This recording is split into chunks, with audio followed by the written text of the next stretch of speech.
already from the very beginning of the war, internet was strongly restricted.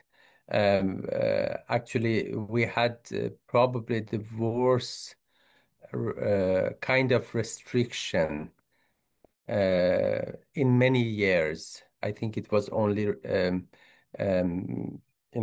had a similar restriction in November 2019 when there were nationwide protests and many people were killed.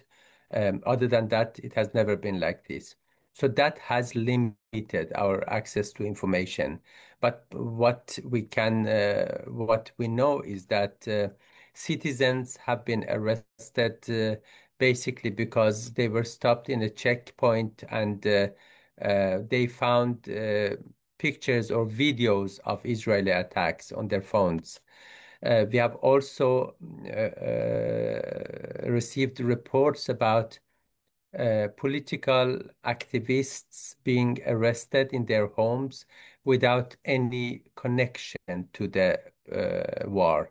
Despite being in a war situation, and an emergency situation, it seems that the executions continued, even for charges which are not related. The incident at the Evin prison, where Israel attacked Evin prison, what we have, the reports that we have received is that many of the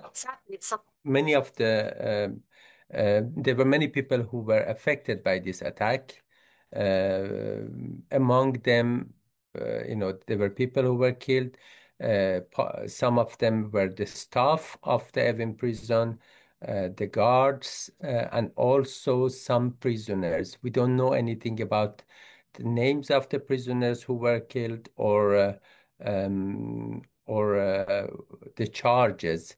Despite the war situation, they were transferred to another place, um, another prison, which is called the Big Tehran prison, and they have been kept there in wards with small capacity during the transport,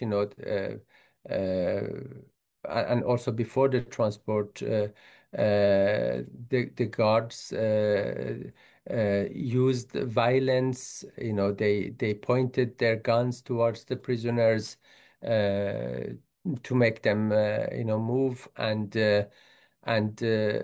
some of these transports lasted many, many hours because it was under the, severe bombings. During this war, we have seen intensification of the repression against several minorities, both the ethnic minorities, also Jewish members of the Iranian Jewish community, and also Afghans, Afghan citizens.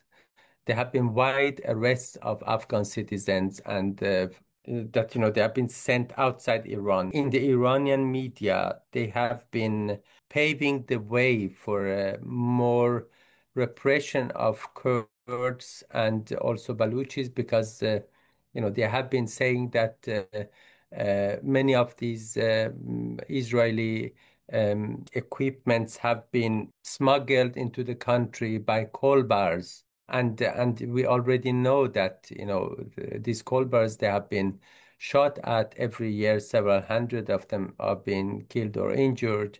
We have also received the arrest of many Kurdish people.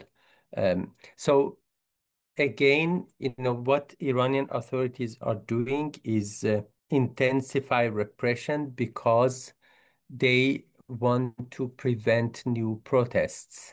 I think it's very important to keep in mind that the biggest threat to the Islamic Republic, to the Iranian authorities, it's not the Israeli spies.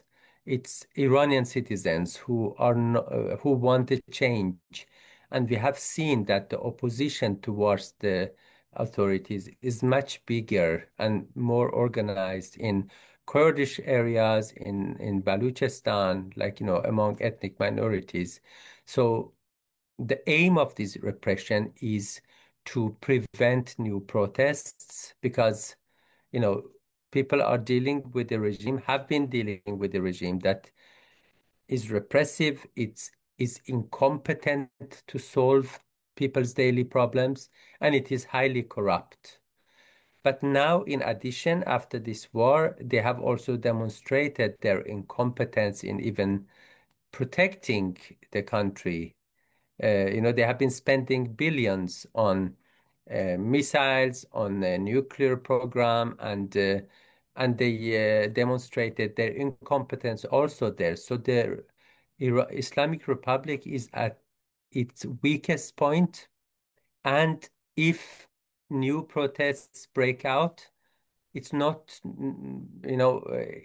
it's impossible to know whether they will manage to control it.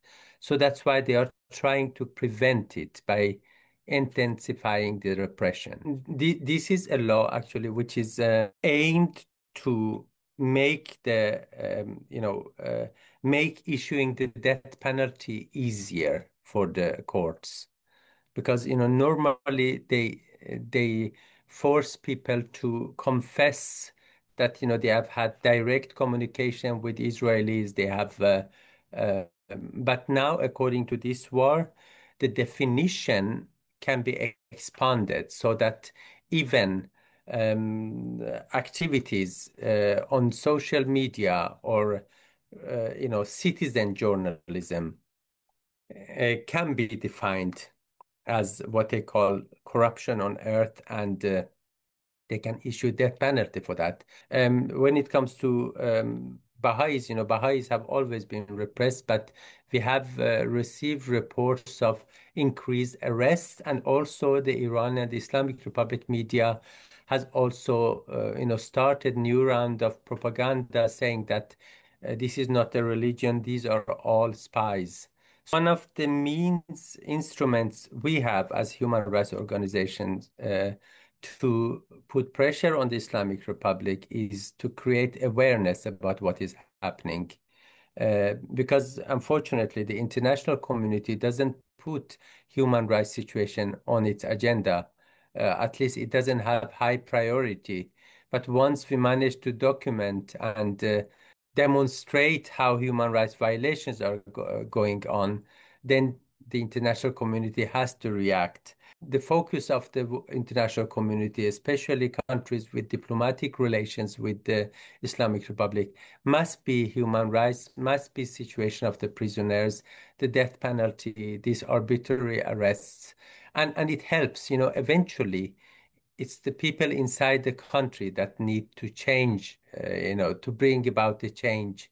So we are not expecting a foreign country to come and bring the change for us. But what international community can do is to raise the political cost of the repression by having it on the agenda.